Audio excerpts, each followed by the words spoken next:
उसकी माँ एक सफेद टाइगर थी, उसका पिता भी एक सफेद टाइगर था, लेकिन वह एक छोटे काले टाइगर के रूप में पैदा हुआ। उसका पिता इतना गुस्सा हो गया कि उसने उसकी माँ को 3 दिन और 3 रात तक सख्ती से सजा दी। फिर 7 दिन और 7 रात तक पड़ोस वाले काले गोरिल्ला का सामना करता रहा। फिर भी वह उसकी असली नस्ल का कारण नहीं समझ पाया। गुस्से में उसका पिता परिवार छोड़कर चला गया, उसे और उसकी माँ को छोड़कर। साथ में एक टाइगर भाई भी था, लेकिन उसकी नजर में वह टाइगर भाई थोड़ा धीमा दिमाग वाला था। जब वह सिर्फ 1 महीने का था, एक दिन टाइगर माँ शिकार पर बाहर गई, उसे और उसके टाइगर भाई को गुफा में खेलते हुए छोड़कर। खेलते खेलते उसका टाइगर भाई धीरे धीरे गुफा से बाहर चला गया। उसे अंदाजा भी नहीं था कि उसी समय एक बड़ा भालू वहां से गुजर रहा था।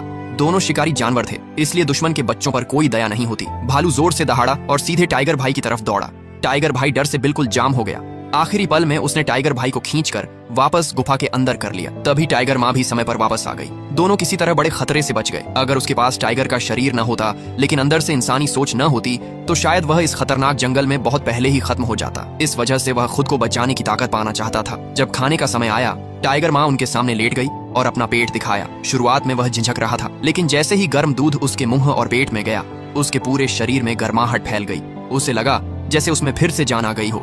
इसलिए खाने के समय वह अपने शरारती टाइगर भाई से भी ज्यादा उत्साह दिखाता था। कुछ महीनों बाद उसने महसूस किया कि वह बाकी टाइगरों से थोड़ा अलग है। पहला, उसकी भूख बहुत ज्यादा थी। उसे हमेशा लगता था कि उसका पेट कभी नहीं भरता।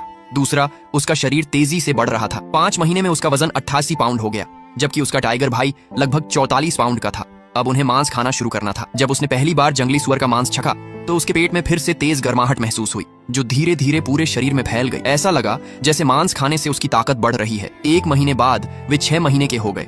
टाइगर माँ उन्हें शिकार करना सिखाने लगी। अचानक टाइगर माँ की नजर बहुत तेज और ठंडी हो गई, जैसे उसे शिकार दिख गया हो। सामने घास चरते हुए हिरणों का झुंड था। हर कुछ मिनट में कोई न कोई हिरण सिर उठाकर आसपास देख रहा था।